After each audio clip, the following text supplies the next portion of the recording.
You can have it your way when you're dealing with a king. You can have it your way when you're dealing with a king.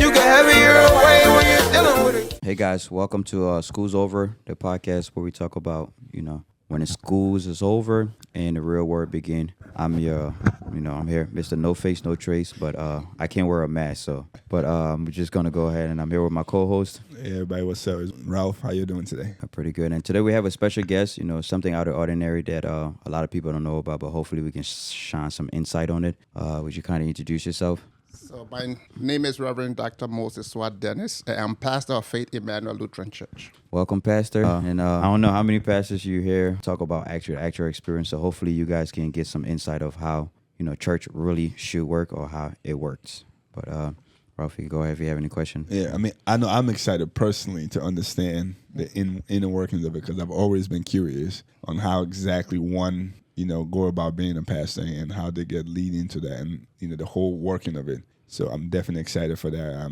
So thank you again for being here, Pastor Dennis. We appreciate that. Yeah, we appreciate you. So just to get started, first question we asked about your early childhood life and what got you into what it is that you do today. Wow, that's a good question. I was born in Liberia in Bond County. Yeah, me too. Yeah, I wanted to. And actually, my first 5 to 10 years of my life was spent with my grandfather, who, was a traditional herbalist, what they were called those days, country doctor. So he was a triplet, and, in Liberia, African tradition, when you are born in multiple births, whether twin, triplet, or quadruplet, they say you have some special powers. I'm a twin too, so. Okay, so you should have some special powers. So yeah, that was my early life. And then by 10, 11, I came to the city in Kakata and then started school at that age. And it was fun, if you were born in Liberia. We did everything from swimming, from fishing, from playing football, from running in the rain when it rained, and the whole night. Yeah. So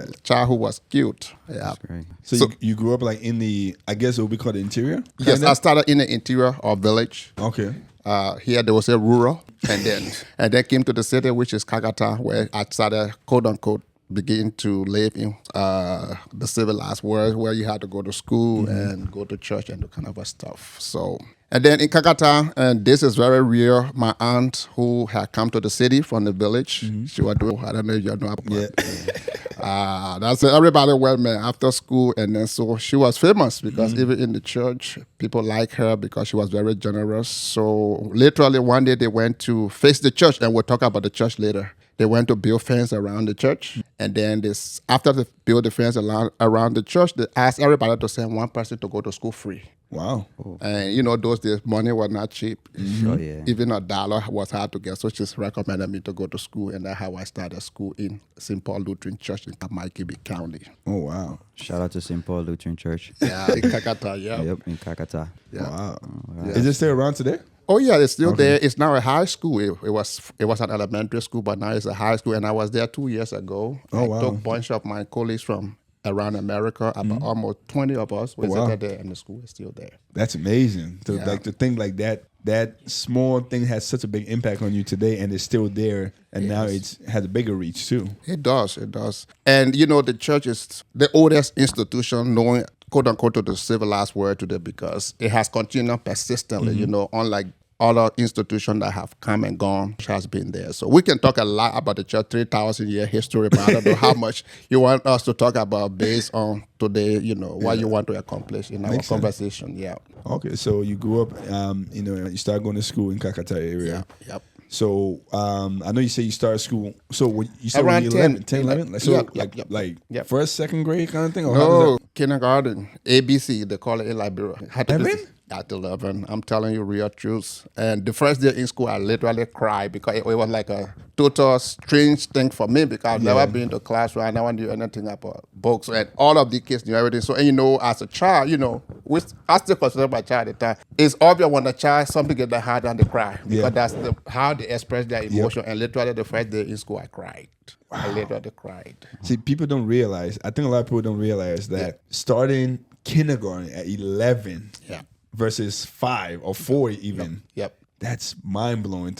In America here, you that would never cross anyone's mind. No. But think about that back home. It's so. That was real. real. That was the reality in the 19. It still is today. Yeah, Actually, yeah. it still is today. Yep, To yep. some people that can't afford schools. Yes, Yeah, it's still yes. a reality. In fact, even in Monrovia, there are kids who can afford school. They're selling in the streets, so that reality is still there. Wow. That's crazy to think how far we are back. Back, Yeah. somebody say at least 250 years. That's the last time I heard. Parts of Africa, Damn. at least 250 years behind compared to life in Europe, America, Japan, and other places. So that's probably the reason why we're considered a third world country. Yes. That's really And not just third world, but maybe at the bottom of the third world countries. That's amazing. Yeah, So, but that was not always like that, guys, because there were times Liberia in terms of the development. education and development we were high, but the Civil War has contributed to the modern reality. Oh wow. Okay.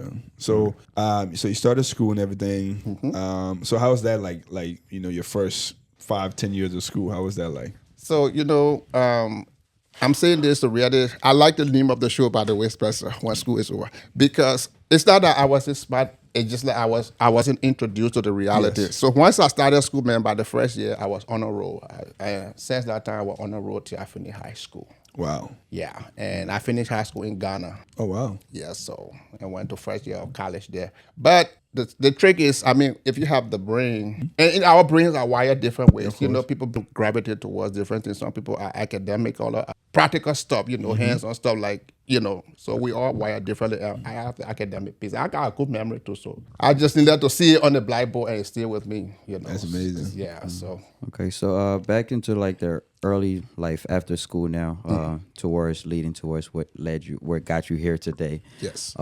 As to what point in your life did you start seeing your calling of becoming a pastor? That is very important. Thank you, Spencer. So in St. Paul, where I started school, fortunately for me, there was a man there called Henry George. He became like my surrogate father, because the other piece I did tell you, when I was born, my dad, in Africa those days, they could marry as many women as they could. And there was no accountability. So my mom's having to be the last wife. So how many at least I had 4. Yeah, and our mom was like the age wife, they call it. So he was nowhere in my life. So of course, my grandpa, like I said, I grew up with my grandpa, so I have male figures. So in the same way, when I came to the school, Pastor George, who was also the principal for the school, became like my mentor. So literally, he really helped me to really understand what life in the church meant. And he was just a super good guy. So I said, wow, this man who all of this good for me, I think I can imitate him. And besides that, people really started to see in me that the church thing, I like it, because I was active in everything I was doing, singing in the choir, memorizing Bible verse. When I heard the story, I could restate the story. Those days in Liberia, in school, you do drama. I would do the drama. I played the key part, and so people really begin to see the gift in me. And also, I believe in dreams. In dreams, they say, I don't know about you, but kids, when you're small around that age, so now when you're dreaming, your dream is audible. People can hear you. So at home, my parents, in my sleep, I was preaching a lot. Wow. So they would hear me preaching and stuff like that. We're going to tell me that, begin to tell the pastor, all that stuff. He looked like he got calling for ministry. So wow, at such a young age. Yeah. We're talking now around 12, 13, 14. That's when I really started discerning that. That's definitely impressive. Yeah. True. And so this Pastor George, part of the work pastors do in Africa was to go to villages to plant new churches. So at that age, between 10 and 15, 12, I went with him places to the villages to preach and to plant churches. And that's how I discerned my calling. Wow. Yeah. So at that young age, you already kind of had an idea. Wow. Yeah. And that is very, very important, because sometimes people around you see things you don't see. And so sometimes you have to listen to people. Sometimes you may have a drive, but that drive might not be what other people see. So sometimes it's good to hear what people see and compare with what you see in yourself. So I saw in myself what the drive was, and I heard what people say. So for me, that was a confirmation that this was the path I was going to choose. Wow. But the other part of the story, I was a very good soccer player. So my own drive, I wanted to really play soccer. I was a left footer, so I played 11. I'm 11, and that was what I thought I was going to become. Professional soccer. Yes. And those were the days, Josh, we are as Salesa Diba, they were really taking something that's level in Liberia. Wow. Let's say if you there's a statement that say if you want to know what God is, tell him your dreams, and he's going to spoil it. Yeah, that's true. That's true. Oh, dang. I don't think I heard that one yet. Yeah, it's a good one. You Yeah. tell him your dreams, bro, and you'd be sad Yeah. to know that your dreams are not what he really wants for you. But so Wow. Yeah. So- And actually, what really make it happen, it was when the Civil War came. I kind of like this whole soccer thing got messed up, and then we had to go to refugee camp. So which The first one? Well, no, wait, you talking about like the main? The main civil war not- started in 1989. Okay. I was 99, thinking. yeah. I was thinking Yeah, about the first school and all that stuff. No, 1989. I always wonder how do a lot of us Liberians end up from Liberia to Ghana? When there's like a whole country. Yeah, in Ivory between. Coast. Ivory Coast. Yeah, that's a huge country to traverse. Yeah. Because I always used to wonder, like, because at one point I think we're in Ghana for like a couple months or something. Yeah. When I was like 6, 7 or something like that, 5 or 6. Yeah. And then we're in Cote d'Ivoire for a little bit too. So to me, now that I'm older, I just wonder like how the heck did we get all the way from Liberia through the whole country? Because Monrovia is, if you look at a map, Monrovia is like far west. You have from Monrovia to Ivory Coast. I don't know how we did it. Yeah, some people that walk. was a long pilgrim, and then you have to go through the whole Ivory Coast to get to Ghana. Yeah. Walk? Yeah. Oh. Yeah, so a lot of people walk, man, no car. But for me, the reason we didn't stop in Ivory Coast, we went to Ghana was the English versus French. Yes, of course. Ivory Coast is French and Yeah. Ghana is English. Yeah. And also Ghana is a lot Christian versus Ivory Coast, which is more Muslim. So there was just a lot of reason to go to Ghana rather than to stay in Ivory Coast. Oh, that makes sense now. Yeah. Like, when you're younger, you don't think about those. No, things. you don't. You no. don't. Yeah. It's a lot of things we don't know about. Yeah. So how long were you in Ghana for? For almost 10 years. Oh wow. 1990. I first went there in 1993, and then I left there 2001. So about nine-ish. Wow. I finished high school there. I went to college there. Okay. So what college? What was that like? Your college experience in Ghana? Let's start with high school first. Yeah, you're right. Okay, let's go there. So we built. There was school on the camp, Budubron Refugee School. Yep, I heard about that. Yeah, and I started high school there. Then I went to a mission school, which was called Harvard College, and then finished Harvard College, which was like a boys' day boarding school. Then when I finished, and again, God was along the way. When I got to Ghana, just like Pastor George, I met another Ghanaian pastor who knew Pastor George. Wow. So Talk it was about like coincidence. Yeah, Just divine being- providence, I would Yeah. call it. God made a way. And so he became like my sponsor there. So when I finished high school, he sent me to the Bible school, Ghana Christian College, and it's now Ghana Christian University. And that's when I went to former Bible school and then finished college. And then, I finished college. I finished college in June, and in July I came to the U.S. Wow. Yeah, but the interesting part when I was in Ghana, I don't know if I know you've been to Budubura. We call it Budu Zion before we left.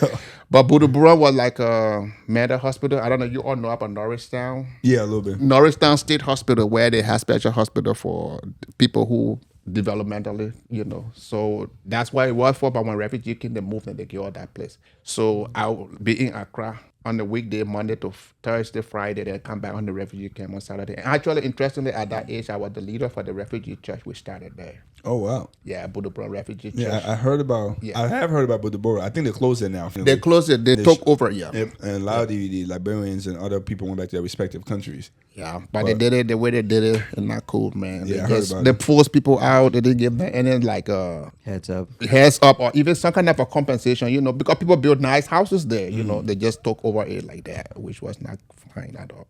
Wow. Yeah, Building in a foreign land. yeah, it's not a good thing. Not at all. So you there? You college now? You got this new guy in your life, Yeah, Pastor T.B. Pastor T. Dankwa. Yeah, Okay. and then and then you came here. So relocate. Now it was just you by yourself, right? When you first came here, or you have family? Or so that's the part of the story. When I left Liberia, all my family stayed there, but I went with some church folks, oh wow. I can share this story that Spencer, you haven't heard this, but those high school sweethearts, Yeah. middle school sweethearts, I literally followed my middle school family to go to exile. And the pop saw the gift and potential in me from the church. So literally I left the country with them to go to Ghana. Oh, Wow. Yeah. But it didn't last though. That's In Ghana, it fell apart, and I continued on my path to school and stuff like that. Oh man. Yeah. wow. Yeah. I'm shocked, bro. I'm just listening. I have so much questions. Real Every true time, the story, more I real listen, true I story, just real keep- true story. Yeah. So literally, when the Civil War happened, wherever you are, you just fled. And Yeah. for me, I was at church. Literally, So yeah. So you were like literally yeah. So At St. Paul, I was still in the same church in school. So my parents fled and went to the village, our village in Bond County, but I stayed back in Kakata. So when she and her parents were leaving Liberia, they invited me, and I obviously wanted to leave Liberia because the option was two. As a boy, you either have to join one of the rebel groups, or you be their servants, or if you had a chance to leave. And I had a blessing to leave the country. So you really just left with no family, no auntie, family, uncle, brother. So how many siblings do you have? Oh, I have about 8. That's all. Yeah. I thought you probably had from more. my mom. Oh, For the past time, we are around 40-something plus. The one we know about, though. Hey. We keep finding some brothers or sisters 20 here what? and there. Yeah, 20 plus. man. I mean, all of 4 women, come on now. Yeah, if you get multiple wives, bro, come on, man. I know, but Do the math. It's math. It whether the average 3 or 4. Yeah. wow. The math is mathing, bro. So, but you knew? Did you know some of them? Like growing Later, up? eventually, I Okay. got to know them. But from my mom's side, I have 8. Okay, so you just live by yourself. None of them. None of my siblings. Oh my God. But I found my older sister from my past side in Ghana. Oh, Oh wow. Yeah. when you were there. When I was there. Literally, they came to You- find you me. had- God has really made a way Yeah, you along had a the lot way. of divine interventions. That's crazy because he found his brother when he went back too. Yeah. I found 2 of my brothers, my uncle. I found 2 cousins that I've never met before. Yep. And then I just found I talked to my older sister. So I think there was 8 of us total from my dad. Yep. I have, including my twin brother, but it's just crazy. Like I'm 33, and I just last year was the first time I actually laid eyes on 2 of my brothers for the first time in my life. It's real. Yep. People don't realize that sometimes how that has an impact on you as you grow up. It does. So I cannot imagine you going to a whole new country by yourself. Yep. Barely graduate high school Yep. without anyone. That is crazy to think about. Yep. Yeah, hard time and dedication. Yeah, it it's hard work. does, yes. And in retrospect, I really feel bad because not everybody had a good story like mine. course. Because a lot of our friends did not survive. Yep. Yeah, that's what we heard. I mean, Made some choices that we were talking earlier that perhaps was the only choice they could have made, and it led to their demise. So, oh man. yeah. Unfortunately, rest in peace to all the fallen Yeah. soldiers. Amen. Souls. Yeah. But yeah, so after now we're in America. We are in America. Yep. So how old are you when you first got here? So I was born 1970-ish. Oh, you young. I'm in young, yeah.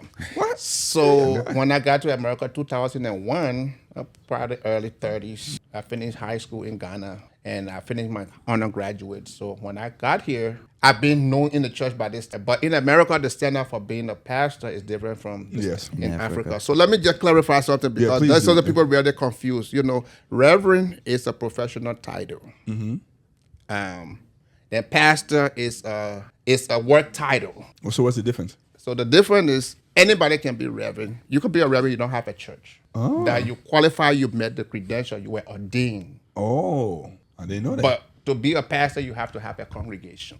So when you have a congregation, you are pastor, and then you will have a pastor. But if you are just a minister who have met the credential, then you have a professional title, like doctor, nurses, and stuff like that. Oh, I didn't know that. Yeah, I wanted to make that clarification. Like I said, there's a lot of things we're gonna learn over Yeah. here. School's over. And so we got what we call the institutional church and what we call the non-institutional church. The institutional church has the churches that are denomination that have a structure. You know, Okay. you got to start from A to B. But there are some churches that are independent churches. You know, anybody can wake up and form a church as long as you incorporate, have a name, and yeah. So like him up in we are born. You know, like in America, I use this example. When you are born, they give you a name and a social security and a date of birth. Right. Then you become official. So in the same way with the state and in any organization, as long as you incorporate it, it becomes legitimate. It has a name, it has a date of birth, and it have an EIN number. Yep. So anybody can wake up and go register a ministry as long as you meet the paperwork requirement. That can be a church, and you are the founder, you are the leader, you are the. But some of us are part of what we call the historic church. You know, Catholic, Methodist, Baptist, Lutherans. Those are the historical churches that have been around for a long time. So the difference today, you see, some of the house churches, those are what we call independent churches or mushroom church. Okay. I They are get new. it. They just, but the established church are the Lutheran, the Catholic. The So I am one of the established church, the Lutheran okay. church. So I had to go through the ranks. Oh. So when I got here, the minimum requirement was to do a master's degree, master's of divinity. So with my bachelor, that was not enough. So I had to go to school here at the Seminary at Philadelphia for 4 years. Wow. Yeah. Wow. So you had to do a theology degree, a master's in theology after your Divinity, yeah. Wow. Yeah, and then after that, then I was qualified for ordination. Then when I was ordained, then I came to the church in East Lansdowne. Wow. Yeah. And that's where we met Spencer. Yeah, bro, it's a whole step. It's So not like- wow. So 4 years. Yep. After get your master's, then how long? So from you getting your master's to getting ordained, how long does that take? So it's a 2-step process. You're going through the school at the same time you're going through what we call candidacy. The candidacy is to go through the credentialing. Like you got to go through psychological assessment. You got to go through evaluation. You got to do a lot of stuff because it's one of the things in America is lawsuit. So they got to be sure you are ready to do this because God forbid when you are a minister there, if you abuse any child or a woman or something, that could be a huge lawsuit, and they're not just going to be against you, it's going to be against your whole denomination. So you got to go through the process to be qualified, to be certificated, in addition to the academic. So it's not just the academic, it's both together. Did not know none of that. Yeah. Got a lot to learn, bro. Yeah. Yeah, so unlike the independent churches, you can just go to any school. You don't go through any certification process. You literally certificate yourself.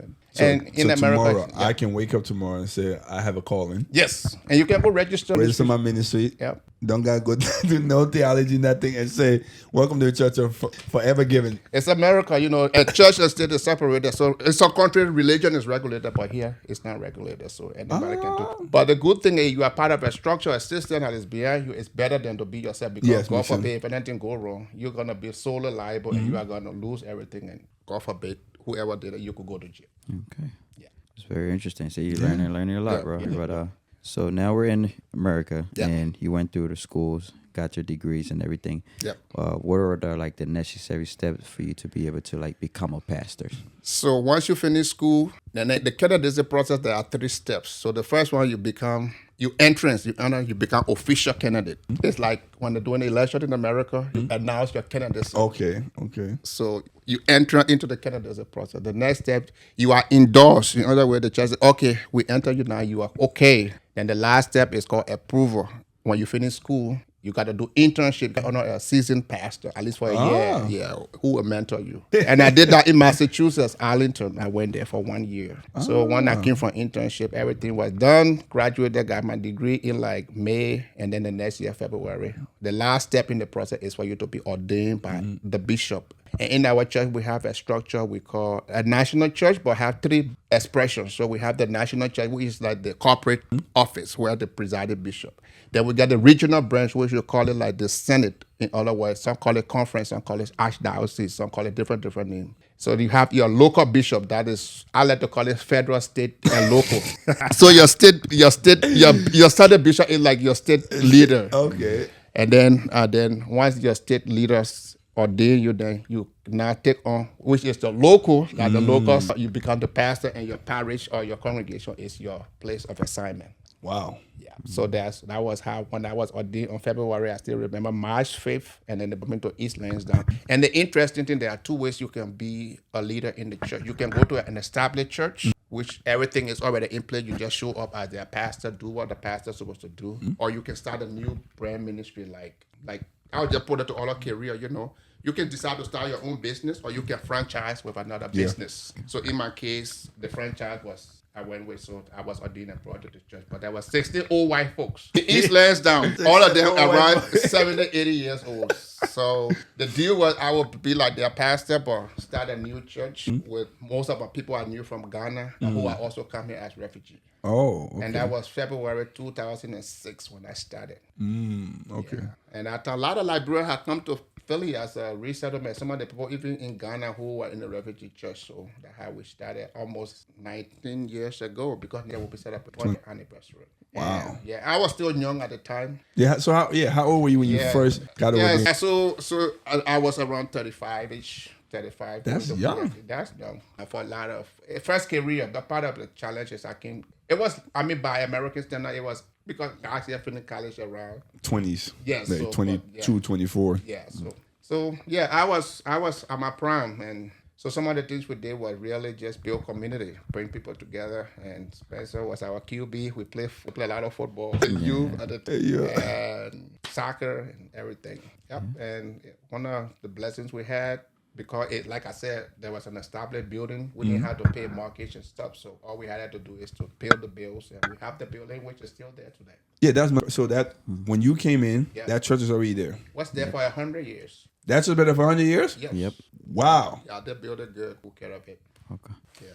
That's impressive. Yep. I never would have guessed that. Yeah, I never would have guessed that. Yep. Wow. Yep. So, so the old church there was Immanuel. That's IMMANUEL Lutheran Church. Immanuel. Lutheran Church, which means God is with us, which is one of the famous names in the Bible when Christ was born. But we started what we call Faith Worship Center at Emmanuel Lutheran Church, which was the immigrant population. So 6 years later, we brought it together. It became Faith Emmanuel Lutheran Church. Okay. So it was now one body, and I was like the pastor, and we continue to grow. And so some of the things we have done, this is very important because sometimes people think church is just Sunday morning. No. Yeah. Church is every day. So we have a child care there that runs from 6 a.m. to 6 p.m. There's a Girl Scout that meets there. And one of the things we recently started was the food cover, where through Delaware County Share Food Program, we give food 2 times a week on Wednesday and Fridays. And then the new thing we are thinking on right now, as there are a lot of young families in the church, we started a club for married people, but we want to start another club for young parents. So I'm really thinking about it as a parental support club where, we can help, because some of us are young parents, and unlike Africa or other places where we have grandma and grandpa around, and even some mama to help us raise our children, we don't have those people around, and we don't have the experience. Like my kids, I did not have a lot of parenting experience directly. So one of the new things we're trying to do is we have to create a club where we can have young and older parents have some action. Say, for instance, on a Saturday, Judy and Spencer have to travel somewhere and they are part of the club. One of us will take the kids, stay with us, and, stuff like that. Just help. In Africa, we say it takes the whole village. Yeah, of course. To raise the child, and that's true of us. And that's, part of one of the things we really need to own and claim. But there are a lot of good stuff we have as Africans. And one of the bad things that happened with colonization, when the white folks came to Africa, they make us hate everything. Yes. That Our culture. we had a culture there because they wanted to sell to us what they had. So all of the good stuff with no culture that we have to bring it here at some time. The individualism is good in to some extent, but supporting each other is more better than individualistic culture, which the white man, or Western civilization. Let me leave the racial language where Western civilization I like try the to white push. man. I ain't gonna lie. I don't sugarcoat it. I said the white man. Yeah. That's just how we look at it. Yeah. Have it your way when you're dealing with a king. You can have it your way when you're dealing with a king. You can have it your way when you're dealing with a king.